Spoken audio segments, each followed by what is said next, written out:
26 to 5 on 2CC, it's Canberra Live, and it's a Friday afternoon, although it may be a little cloudy and gloomy. I'm about to brighten up your day because it's time to talk to Luke Smith from Envision Financial, and we'll talk all things money. Luke, good afternoon. Good afternoon. Thanks for coming in. It's a bit strange, isn't it? Second time back in the studio after months of lockdown. Yeah, and looking outside to weeks and weeks of lovely weather. I had a pool put in, and yeah, there's a big hole in my garden and no plastic, so I need this rain to go away so we can get that finished. Well, that's right. Yes, it's a bit inconvenient having the rain turn up unexpectedly like that. Never mind.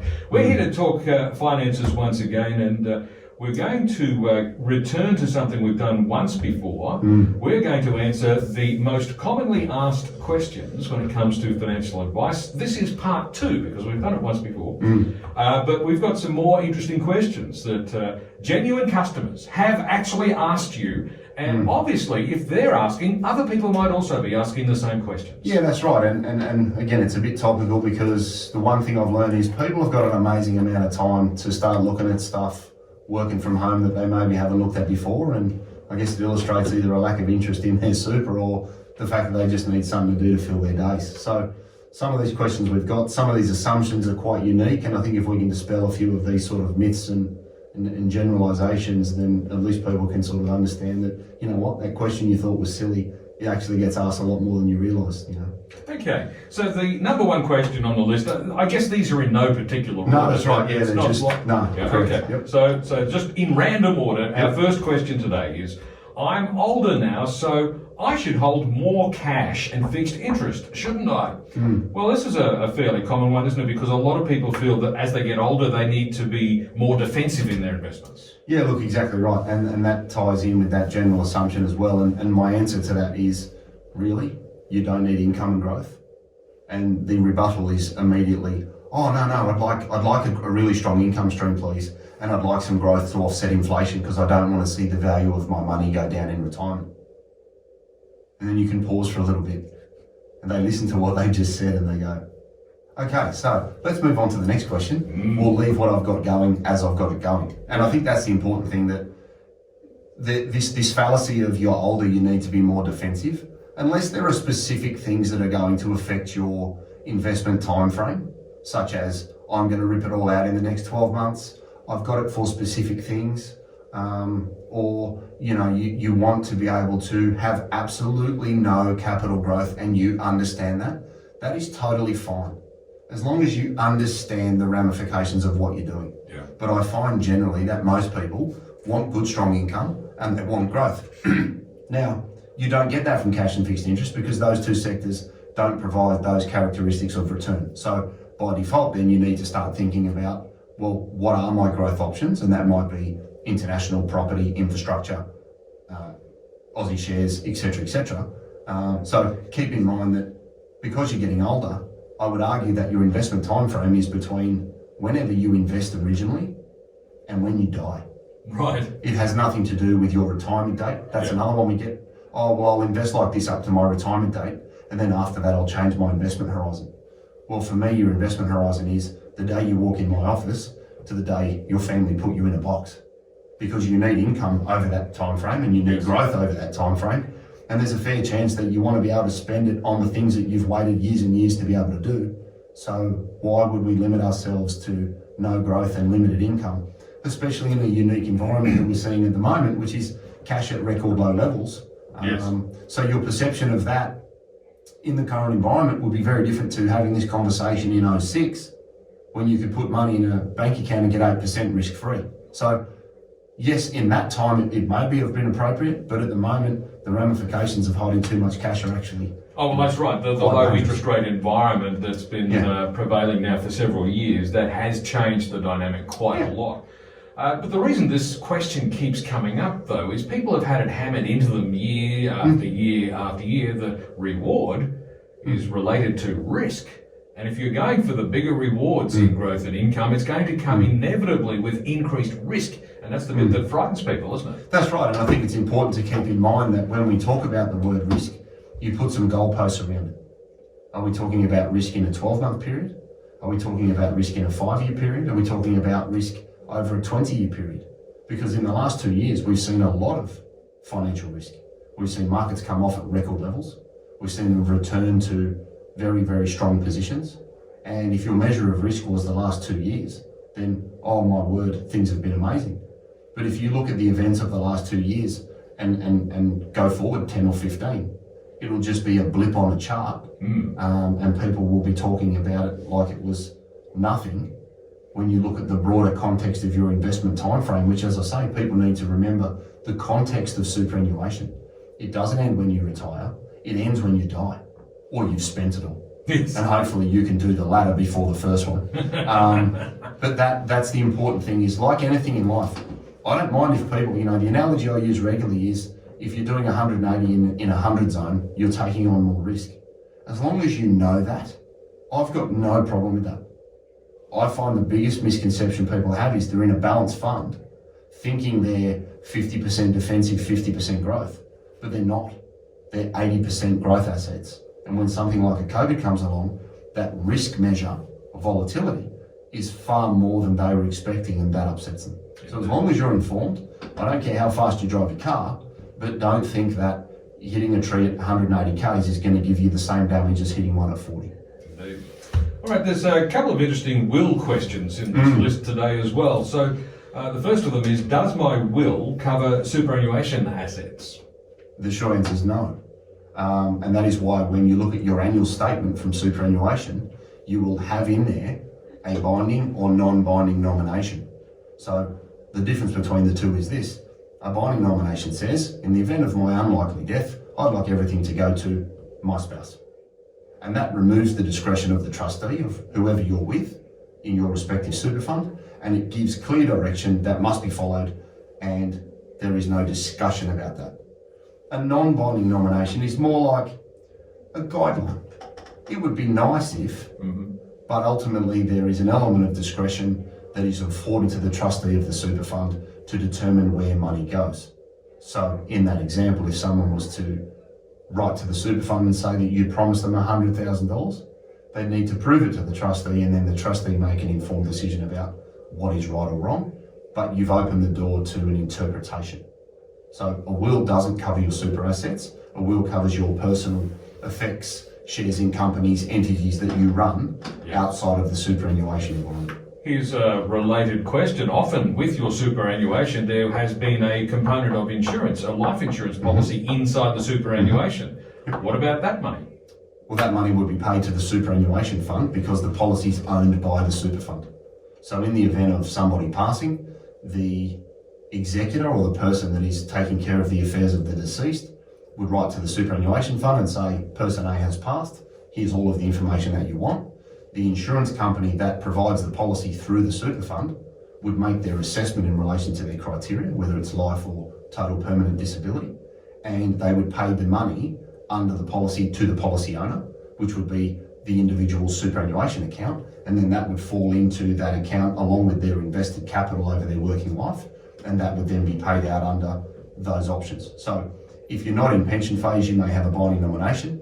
If you're already in pension phase and you want your pension to revert to a spouse, then you can have a reversionary pension nomination that says, in the event that I die, this income stream will continue to my spouse, and it passes straight over, and there's no ifs, there's no buts. So it's important to understand that a will is assets outside of super and what you'd like to have happen, and a binding nomination or a reversionary pension are secure ways of controlling the value of your super or pension accounts. Now, the next one's also kind of related, isn't it? Does my will let someone else access my superannuation? Yeah, and well, the answer there is no. In that instance, you need what's called an enduring power of attorney. And I find that will and enduring power of attorney often get muddled into the same thing. Or someone will come into the office and say, oh, have you got a will? Yep. You got an enduring power of attorney? Yeah, it's in my will. It's a bit like saying you're going to peel open a banana and find an apple inside. You know what I mean? Yeah, because they're two different things. Correct, that's exactly right. Now, they may be held in conjunction with each other in a folder, but it doesn't mean that one's actually inside the other.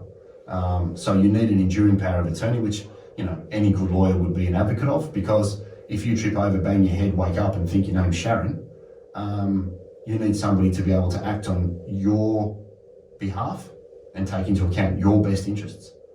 So for me, clients of mine, it's not negotiable. You get one, you have one.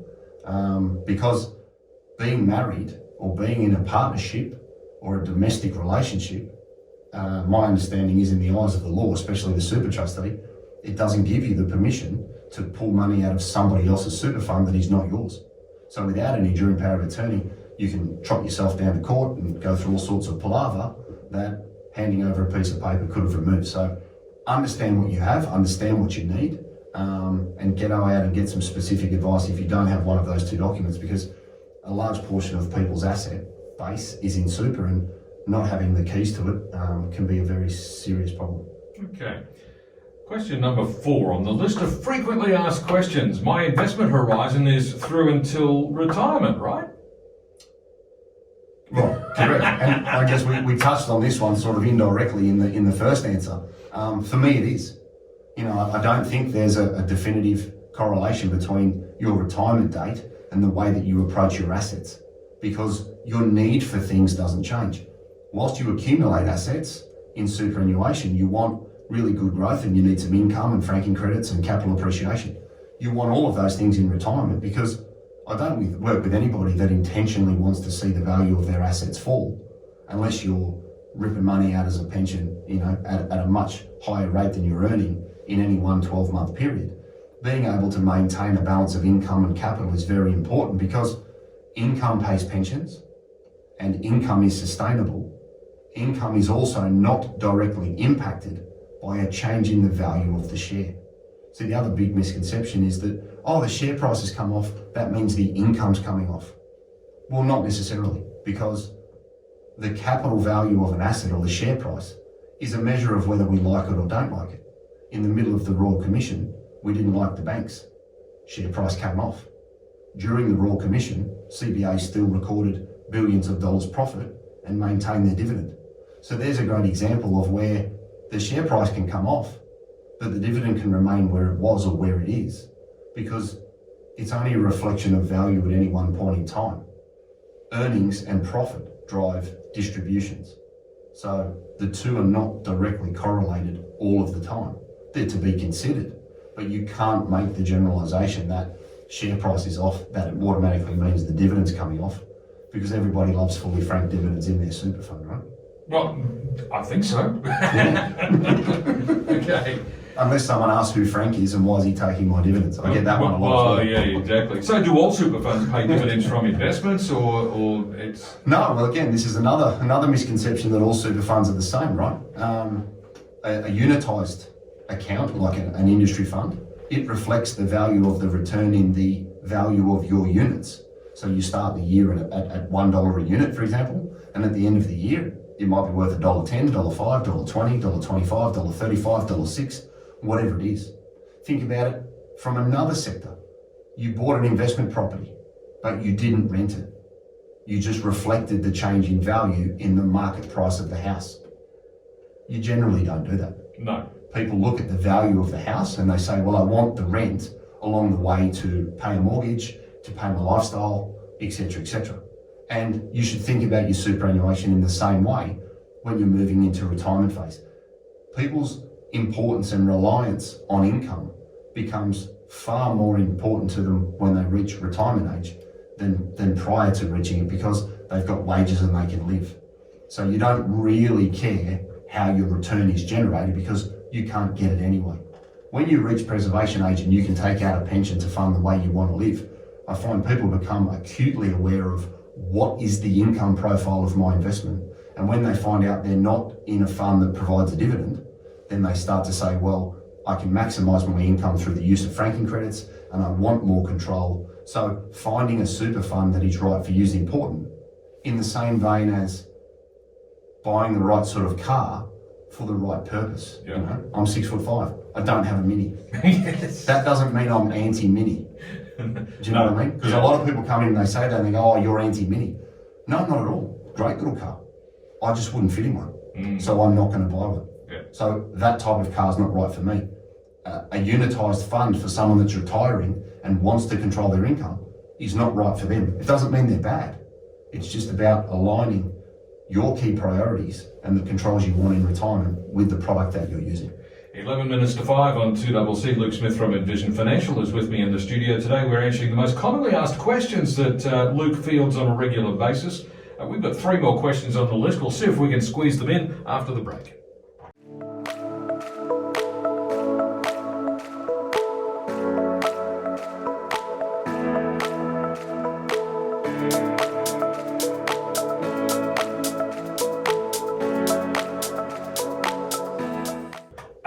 Eight minutes to 5 now on 2CC. I keep getting caught out by that. I push the button for the microphone, but it doesn't come on for about half a second afterwards. I find that very disconcerting. Technology. Indeed, technology. It's a wonderful thing. Technology is like politicians. Great if they actually did what they were supposed to do. Yeah, if only we updated politicians as quick as Microsoft updates Windows. No. You know, politicians are a lot like underwear. They should be changed on a regular basis and for the same reasons. I like it. So, moving on to question 6. Questions that are commonly asked. You mentioned franking credits a couple of times there in the earlier questions. So the next commonly asked question, do all shares offer franking credits? Yeah, well, the short answer there is no.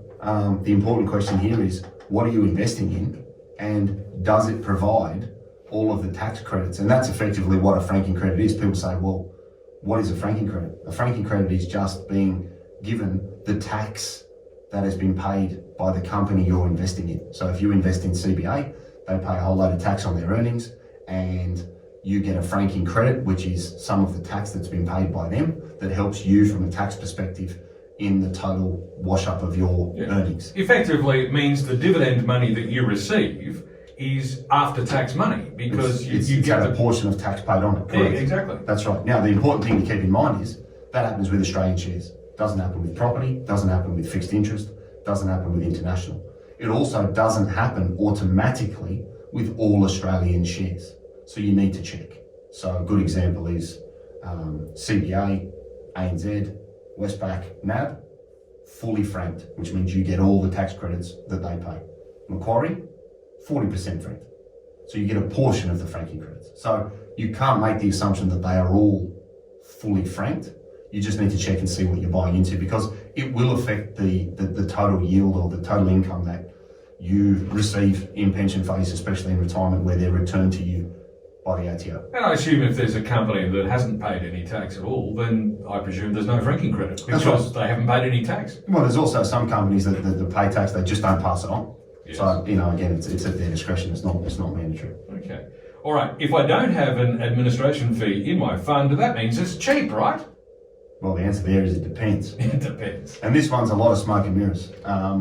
So when you're looking at the fees and charges of your superannuation account, you want to look at the admin fee, and that might be $7.50 a month. It might be nothing.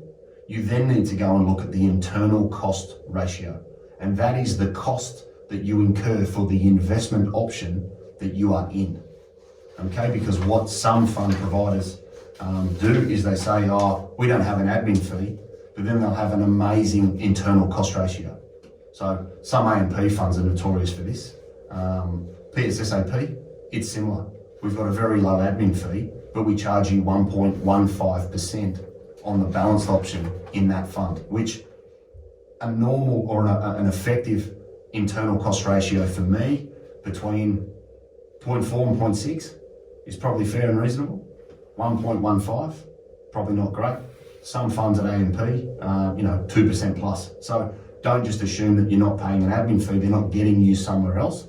Look at the internal cost ratio and some of the other property charges and some of the others that are there, because there'll be an operating fee, there'll be a property fee, there'll be a borrowing fee, and that may be in an ancillary product disclosure statement. So just check that out. Don't assume that no admin fee, it's a cheap one. And finally, this has become a more common question in recent times. Can my super fund hold cryptocurrencies? The flavour of the month. That's right. It's risk-free, isn't it? It's no. Woo! You've heard of the Shiba Inu crypto coin, which has increased by 85 million% from its low point to its recent high. But of course, since that recent high, it's tumbled quite considerably. You can lose a lot of money just as quickly. Yeah, look, and again, I think people need to keep this in mind. I'm not against anything in moderation, but just understand what you're getting into. Generally, the answer here is no, because crypto at the moment isn't on approved product lists of superannuation funds. So all superannuation structures have what they call an APL, or an approved product list, and that's just a list of investment options that have been approved by the trustee, that have been researched, that they believe are appropriate, that you can select from. Now, some super funds will let you have 2, 3, 4, 5, 6 options. Some will let you have 500 options. Yeah. At the moment, there aren't many, well, there aren't any that I know about that offer it. You can obviously buy it through a self-managed super fund because the trustee, i.e. you're in control of the menu that you select from. So there's a lot of crypto going into self-managed super funds, and that's a big advantage of that structure. So you just need to check if you're thinking about joining or moving funds, have a look at the APL, see if there is one. I think with time we'll start to get some ETFs that get approved that hold a basket of crypto stuff. I think that'll start to become far more common going forwards, but at the moment it's not something that you can race out and do through super. Well, I don't know if you saw this, but during the week, the Commonwealth Bank announced it's going to introduce a trial program where it allows people to buy crypto coins on their NetBank platform. Now, that's quite extraordinary. It's going that mainstream. So that look, I think this is, again, I'm not au fait with the ins and outs of this. I've got... no, it's mind-baffling. It really is. I don't try to understand. Well, I've got a very good friend of mine who actually resides in Tonga, and they're trying to bring that into Parliament there as a payment mechanism for, Interesting. Their country because of the speed and the control that they have. So, getting across this and understanding, I think it's going to be a very powerful platform. Certainly very interesting times. Now, we're out of time, Luke, so where can listeners get more information? So, office number 6260-4749, envisionfinancial.com.au on the website. That's Envision with an E. We've got the podcast, The Strategy Stack of Luke Talks Money. That's on iTunes and Spotify. And we've got the YouTube channel, Envision Financial Canberra. So, if you don't want to listen to the podcast, get it on your iPhone, sit on the couch, your phone's in your hand 23 and a half hours a day probably, learn something. So it's there for everyone, and if you've got a topic that we want to touch on that we haven't brought up, Luke at envisionfinancial.com.au, that's my direct email. Shoot it through and we'll try and build it into the program. Fantastic. We'll catch you again next Friday. See you next Friday. Luke Smith from Envision Financial, and Luke will be back again next Friday at the same time to talk finance. Once again, 2 minutes to 5. News is next.